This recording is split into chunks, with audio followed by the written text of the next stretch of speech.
Saludos, estimados estudiantes. En esta ocasión vamos a realizar la segunda unidad de la materia de Derecho Civil 1, titulada Definición de varias palabras de uso frecuente en las leyes. Iniciamos con la revisión del artículo 20 del Código Civil, que señala algunas palabras de uso frecuente, como por ejemplo hombre, persona, niño, adulto, etc., aquellas que se utilizarán para designar a personas de ambos sexos. En tanto que las palabras mujer, niña, viuda y otras semejantes se utilizarán para designar exclusivamente al sexo femenino. Por su parte, el artículo 21 del Código Civil señala que infante o niño es aquel que no ha cumplido 7 años, impúber el varón que no ha cumplido 14 y la mujer que no ha cumplido 12 años, adulto el que ha dejado de ser impúber, mayor de edad o simplemente mayor el que ha cumplido 18 años y menor de edad o simplemente menor aquel que no los ha cumplido. En cuanto a la clasificación de las personas, el artículo 41 del Código Civil señala que personas son todos los individuos de la especie humana, cualesquiera que sean su edad, sexo o condición. Para efectos de nuestro estudio, las hemos clasificado a las personas de la siguiente manera. Personas naturales o jurídicas, que revisaremos más adelante en el artículo 564 al 562, por la nacionalidad en ecuatorianos y extranjeros, por la edad y por el domicilio en domiciliadas y transeúntes. Vamos a revisar la última clasificación. El domicilio consiste en la residencia acompañada real o presuntivamente del ánimo de permanecer en ella. Así lo determina el artículo 45 del Código Civil. En el artículo 46 y 47 establece una clasificación de domicilio. Domicilio político, aquel relativo al territorio que se lo obtiene o se lo adquiere. Por ejemplo, en el caso de los extranjeros residentes, adquieren o tienen un domicilio político, que en este caso es el Ecuador. En tanto que el domicilio civil es el relativo o que hace referencia a una parte determinada del territorio, el cual está dado puede ser por trabajo o por familia o por circunstancias diferentes.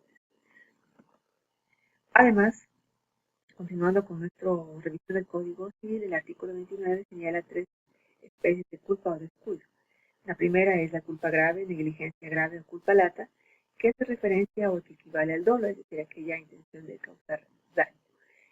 Podríamos decir que una especie de culpa grave o negligencia grave es, por ejemplo, si tuviéramos como propietarios de una maquinaria, tuviéramos que arrendarla y a sabiendas de que tiene alguna falla, la arrendamos, que puede causar un daño, se nos consideraría que estamos causando una culpa grave, o tendríamos una culpa grave, una negligencia grave.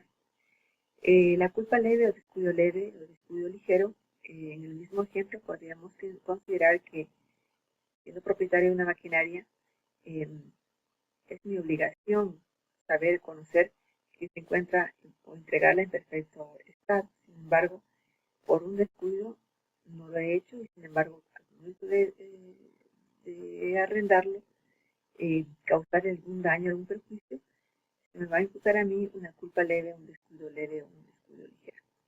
Y la culpa o descuido levísimo es aquel que se pone a la suma diligencia y cuidado, es decir, aquella actividad mínima que debo yo tener, aquella obligación mínima de actuar o de entregar algo, cuidando que se desarrolle con mínimo cuidado. En cuanto al artículo 30, que determina sobre la fuerza mayor causa fortuito, diríamos que es el imprevisto al que no es posible resistir, como por ejemplo un naufragio, un terremoto, es decir, aquella circunstancia que se presenta sin que uno lo pueda percibir, lo pueda identificar previamente a que vaya a suceder, es decir, algo que sucede imprevistamente. El artículo 31, referente a la caución,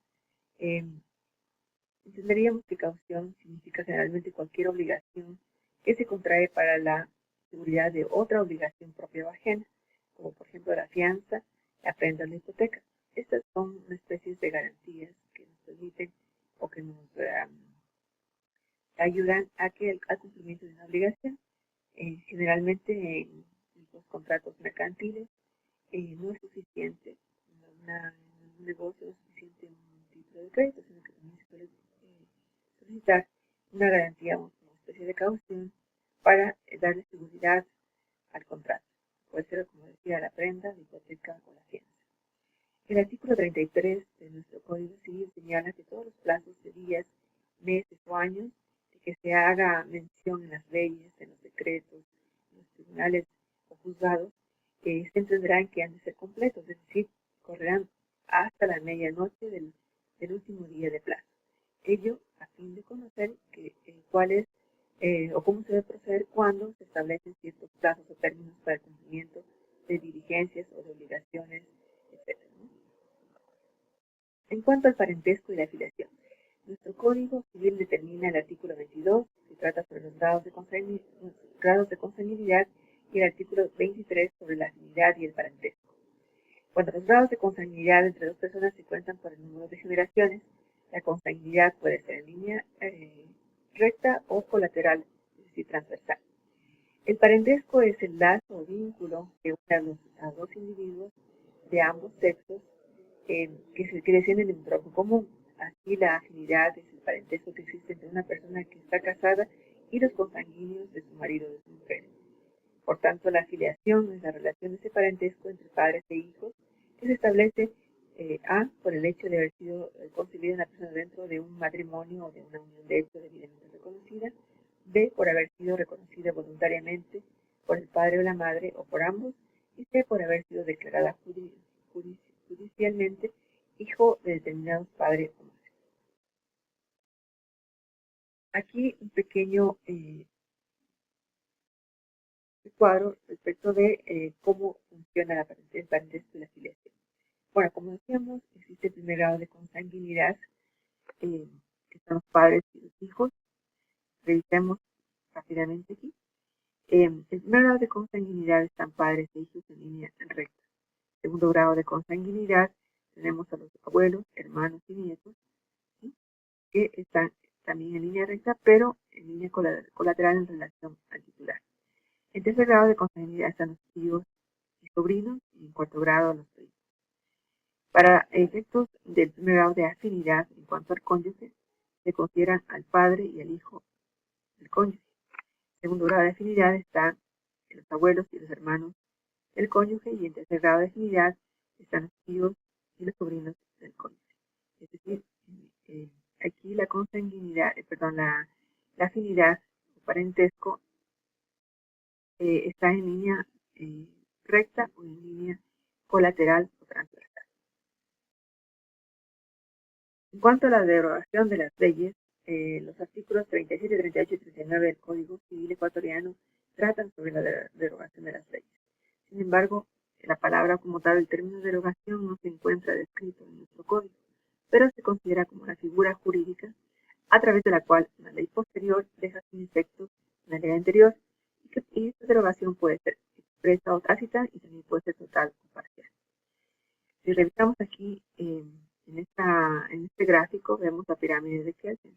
En la parte superior está la Constitución, seguida por los tratados internacionales, las leyes ordinarias y especiales. Tenemos los reglamentos, decretos, ordenanzas y demás. La autora Alexandri al respecto menciona: las leyes pueden derogarse solo por otras de igual o superior jerarquía. Es decir, una ley ordinaria puede ser derogada por otra ley ordinaria o por una ley constitucional, es decir, por la jerarquía superior, ¿no? No podríamos entender o no podríamos pensar que un reglamento puede derogar una ley ordinaria o una ley especial. Es decir, que la derogación de las leyes debe seguir una jerarquía. Como decíamos, una ley general no puede derogar una ley tácitamente a una ley especial, a menos que lo haga de forma expresa, para lo cual deberá seguir un procedimiento que se lo trata obviamente en la asamblea, presentando un proyecto para una derogación total o parcial de una disposición, que además deberá ser expresa para que tenga fuerza de ley. Les agradezco su atención, y en caso de dudas, pues les sugiero contactarnos a nuestros correos electrónicos o a través de el horario de tutorías, a fin de poderles orientar con respecto a sus dudas. Muchas gracias y un buen día.